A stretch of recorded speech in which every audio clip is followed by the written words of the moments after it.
امریکہ میں مقیم تارکین وطن کو ڈیپورٹ کرنے کا معاملہ ٹرمپ انتظامیہ اور عدالت آمنے سامنے۔ امریکی وفاقی جج کا ٹرمپ انتظامیہ کے خلاف توہین عدالت کی کارروائی کا انتباہ۔ جج جیمز ووسبرگ نے کہا، مسلسل حکم عدولی پر ٹرمپ انتظامیہ کے خلاف توہین عدالت کی کارروائی کی جا سکتی ہے۔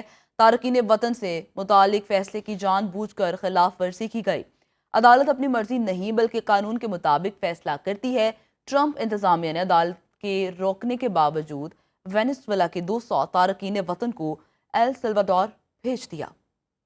امریکہ میں مقیم تارکین وطن کو ڈیپورٹ کرنے کا معاملہ ٹرمپ انتظامیہ اور عدالت آمنے سامنے۔ امریکی وفاقی جج کا ٹرمپ انتظامیہ کے خلاف توہین عدالت کی کارروائی کا انتباہ۔ جج جیمز ووسبرگ نے کہا، مسلسل حکم عدولی پر ٹرمپ انتظامیہ کے خلاف توہین عدالت کی کارروائی کی جا سکتی ہے۔ تارکین وطن سے متعلق فیصلے کی جان بوجھ کر خلاف ورزی کی گئی۔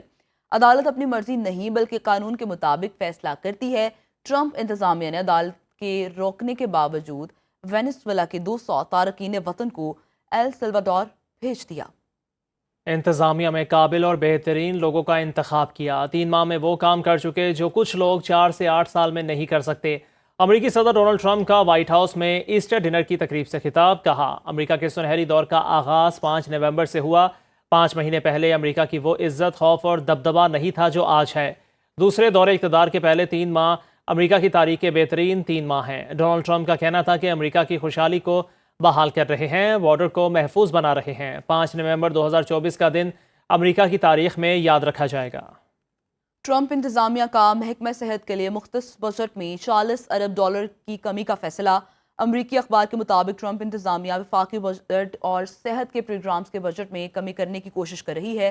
محکمہ صحت اور انسانی خدمات کے ثوابدیدی اخراجات میں تقریباً 1/3 کٹوتی کی جائے گی۔ محکمہ صحت کی انسانی خدمات کے لیے مختص رقم کی فنڈنگ کم کی جائے گی۔ چینی صدر کا دورہ ملائیشیا، وزیر اعظم انور ابراہیم سے ملاقات کی۔ چینی صدر کا ایشیائی ممالک سے عالمی کشیدگی کے خلاف مزاحمت کا مطالبہ۔ چینی صدر شی جن پنگ نے کہا، ایشیائی ممالک کو عالمی بین الاقوامی نظام کو بہتر بنانے کے لیے جغرافیائی یک طرفہ اقدامات کے خلاف یکجا ہونا پڑے گا۔ عالمی نظام تجارت کے نظام کو درست کرنے کی ضرورت ہے۔ خبر ایجنسی کے مطابق چین امریکہ تجارتی جنگ کے بعد شی جن پنگ کا دورہ جنوب مشرقی ایشیائی ممالک سمیت دنیا کو اس بات کا یقین دلانا ہے کہ چین امریکہ سے بہتر شراکت دار ہے۔ ملائیشیا کے دورے سے قبل چینی صدر نے ویتنام اور کمبوڈیا کا دورہ کیا۔ روسی صدر ولادیمیر پوٹن کا ماسکو میں اسٹیٹ ٹیکنیکل یونیورسٹی کا دورہ۔ طلبہ سے گفتگو میں کہا، ماسکو چاند اور مریخ کے مشن سمیت گہری خلائی تحقیق کے منصوبوں کے لیے پرعزم ہے۔ روس جدید خلائی تحقیق جاری رکھے گا۔ بین الاقوامی خلائی اسٹیشن اپنا کام کر رہا ہے۔ پوٹن نے کہا کہ روس اور چین کے پاس خلائی تعاون کے لیے شاندار منصوبے ہیں۔ کئی ممالک خلائی تعاون میں روس اور چین کا ساتھ دینے کے لیے تیار ہیں۔